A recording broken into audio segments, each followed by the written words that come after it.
तो दोस्तों आज से शुरू होने जा रहा है शिव पुराण का प्रथम खंड।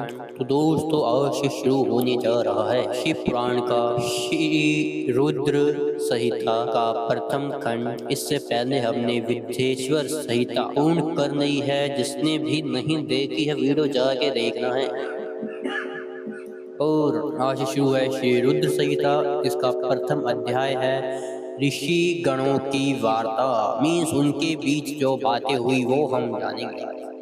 जो विश्व की उत्पत्ति, स्थिति और लय आदि के एकमात्र कारण है। गिरि राजकुमारी उमा के पति, जिनकी कृति का कहीं अंत नहीं है, जो माया के आश्रय होकर भी उससे दूर है तथा जिनका स्वरूप दुर्बल है, मैं उन भगवान शंकर की वंदना करता हूँ, जिनकी माया विश्व की सृष्टि करती है। जैसे लोहा चुंबक से आकर्षित होकर उसके पास ही लटका रहता है, उसी प्रकार ये सारे जगत जिसके आसपास ही भ्रमण करते हैं।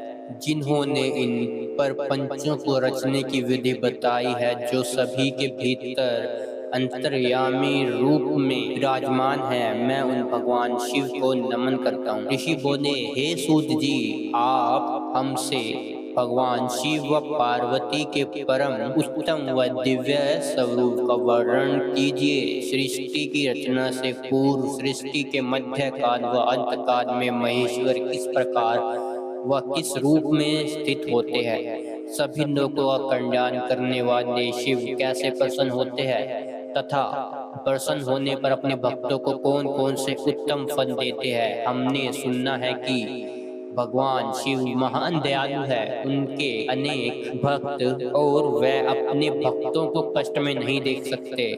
ब्रह्मा, विष्णु और महेश तीनों देवता शिव जी के अंग से ही उत्पन्न हुए हैं। हम पर कृपा कर शिव जी के पर काट्य देवी उमा की उत्पत्ति, शिव उमा विवाह, घृष्ट धर्म व शिव जी की अनंत चरित्रों को सुनाइए। सूत जी बोले, हे ऋषियों, आप लोगों के प्रश्न पतित पावनी श्री गंगा जी के समान है। ये सुनने वालों, कहने वालों और पूछने वालों, इन तीनों को पवित्र करने वाले हैं। अपनी इस कथा को सुनने की आंतरिक इच्छा है आपकी।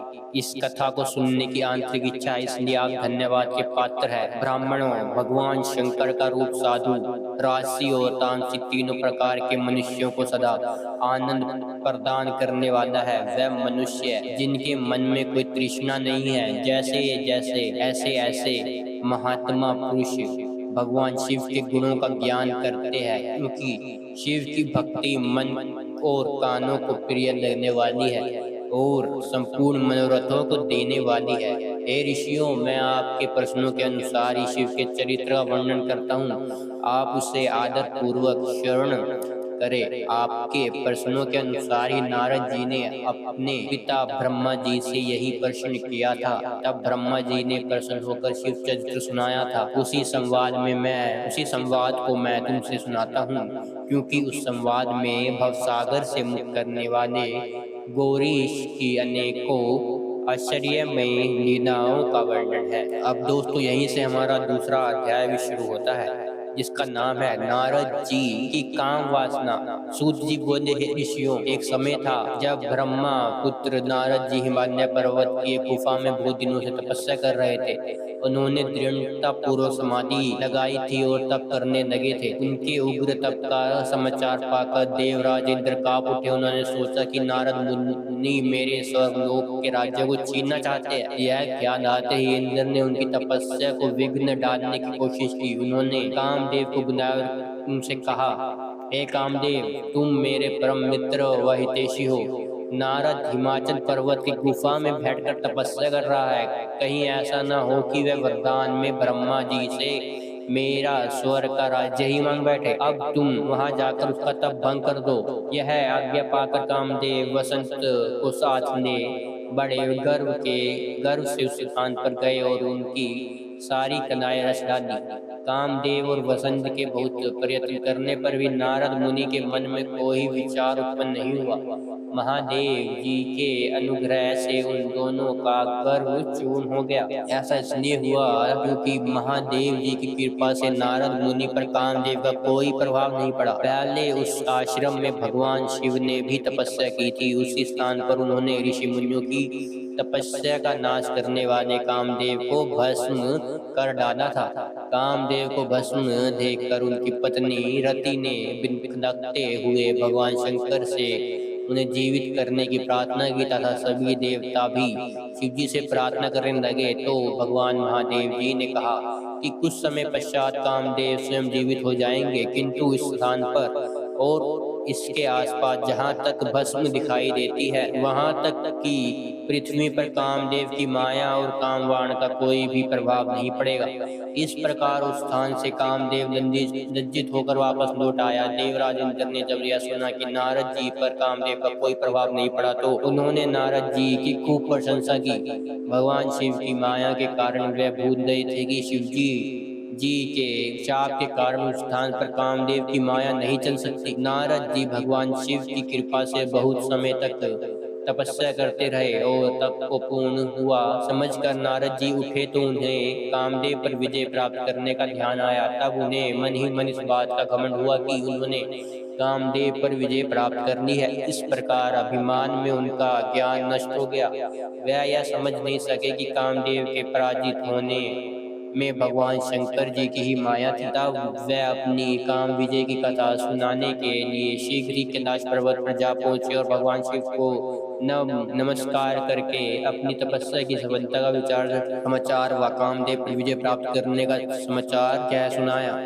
यह सुनकर महादेव जी ने नारद की प्रशंसा करते हुए कहा, हे नारद, आप परम धन्य हैं, परंतु मेरी एक बात याद रखना कि यह समाचार किसी अन्य देवताओं को मत सुनाना, विशेषकर भगवान विष्णु से तो इस बात का कदापि नहीं कहना। यह वृतांत सबसे छिपाकर रखने योग्य है। तुम मेरे प्रिय हो, इसलिए मैं तुम्हें यह आज्ञा देता हूँ कि यह बात किसी के सामने प्रकट मत करना। परंतु वह तो शिव की माया से मोहित हो चुके थे, इसलिए उनकी दी शिक्षा को ध्यान में न रखते हुए ब्रह्मलोक चले गए।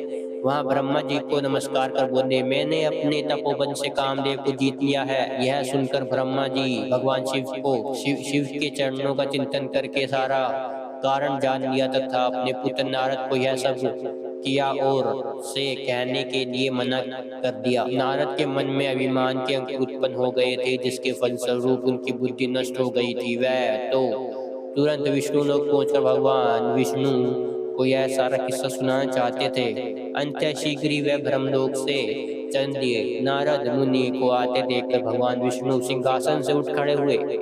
उन्होंने नारद को गले लगाया और आदर सहित आसन पर बैठाया। भगवान शिव के चरणों का स्मरण करके भगवान विष्णु ने नारद जी से पूछा, नारद जी, आप कहाँ से आ रहे हो और इस लोक में आपका शुभ आगमन किस लिए हुआ है। यह सुनकर नारद जी ने अहंकार सहित अपने तप से पूर्ण होने एवं कामदेव पर विजय प्राप्त करने का समस्त हाल उन्हें क्या सुनाया। भगवान विष्णु काम के विजय के असली कारण को समझ चुके थे।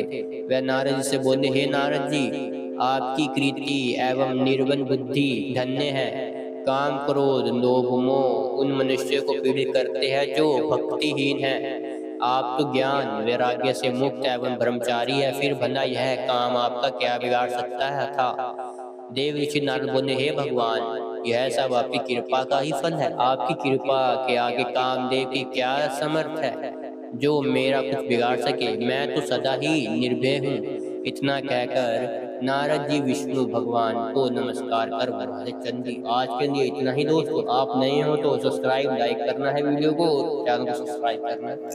आगे तीसरे अध्याय में हम नारद जी का भगवान विष्णु से उनका रूप मांगना, ये है अध्याय का नाम। ये इसके बारे में चर्चा करेंगे। तब तक के लिए अपने विचार आप साझा कर सकते हैं कमेंट में और मिलते हैं अगली वीडियो में। तब तक के लिए अपना ख्याल रखिए। भक्ति पूर्वक भगवान में अपने कर्म और धर्म को नष्ट न